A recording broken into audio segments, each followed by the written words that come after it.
ابتدا ہے رب جلیل کے بابرکت نام سے جو دلوں کے بھید خوب جانتا ہے۔ دیکھتی آنکھوں سنتے کانوں صابری میاں کا سلام پہنچے۔ ناظرین، رابعہ بصری کون تھیں؟ ایک نوجوان ان پر کس طرح عاشق ہو گیا اور اس کے ساتھ کیا واقعہ پیش آیا؟ اس کی قوت گویائی کیسے ختم ہو گئی اور وہ بارگاہ الہی میں کیوں کر مقرب ٹھہرا؟ یہی ہماری آج کی ویڈیو کا موضوع ہوگا۔ ناظرین، ابتداء میں حضرت رابعہ بصری کے حسن و جمال کی دھوم مچی ہوئی تھی، مگر جوانی کے شب و روز انہوں نے یاد الہی میں گزار دیے۔ ان کے چہرے پر پاکیزگی کا ایک ایسا نقاب تھا کہ دیکھنے والوں کی نگاہیں خود بخود جھک جاتی تھیں۔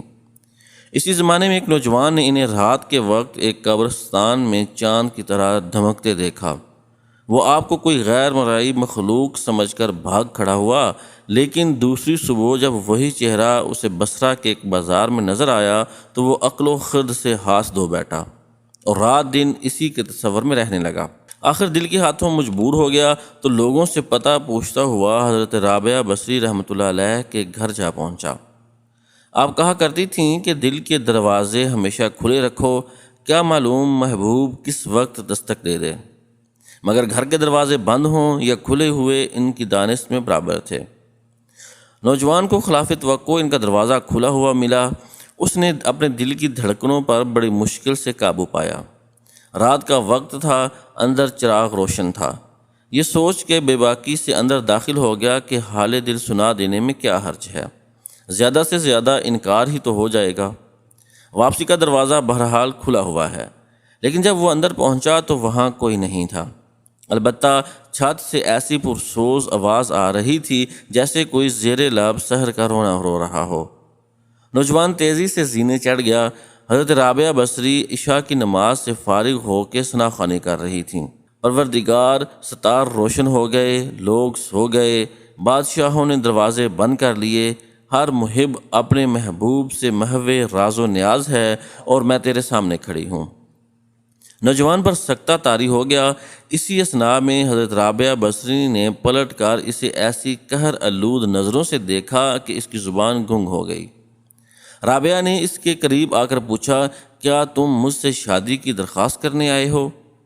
نوجوان نے لرزتے ہوئے ہاتھ سے اپنی زبان کی طرف اشارہ کیا کہ وہ بول نہیں سکتا۔ حضرت رابعہ بصری نے کہا، اس سے پہلے کہ زبان کی طرح تیرا دل بھی چپ ہو جائے تو جس راستے سے آیا ہے اسی راستے سے لوٹ جا۔ نوجوان صرف آنکھوں سے التجا کر سکتا تھا کہ نیک خاتون میری گویائی مجھے واپس دے دے، میں تیرے مرتبے سے واقف نہیں تھا، مجھ سے غلطی ہوئی، مجھے معاف کر دے۔ لا علمی ہمیشہ قابل معافی ہوتی ہے۔ اس کے خاموش آنسوؤں کے جواب میں حضرت رابعہ بصری نے کہا، نوجوان، تو نے اگر مجھ سے کوئی زیادتی کی ہوتی تو میں تجھے یقیناً معاف کر دیتی۔ میں نے خود کو بہت پہلے اپنے رب کے حوالے کر دیا تھا۔ اب یہ معاملہ تیرے اور رب کے درمیان ہے۔ معافی مانگنا ہے تو اس سے مانگ۔ تو صدقے دل سے توبہ کرنے کا ارادہ کرے تو شاید توبہ کی خاطر تیری زبان کھل جائے۔ یہ کہہ کر وہ نماز کے لیے کھڑی ہو گئیں۔ نوجوان بھی بے اختیار سجدے میں گر گیا۔ وہ رو رہا تھا، نہ معلوم کب تک روتا رہا۔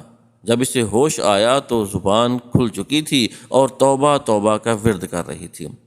بصرہ کے بازاروں میں سالہ سال تک ایک مجذوب گرمی، جھاڑے اور برسات سے بے نیاز ہو کر دیوانہ وار توبہ توبہ کے نعرے لگاتا رہا۔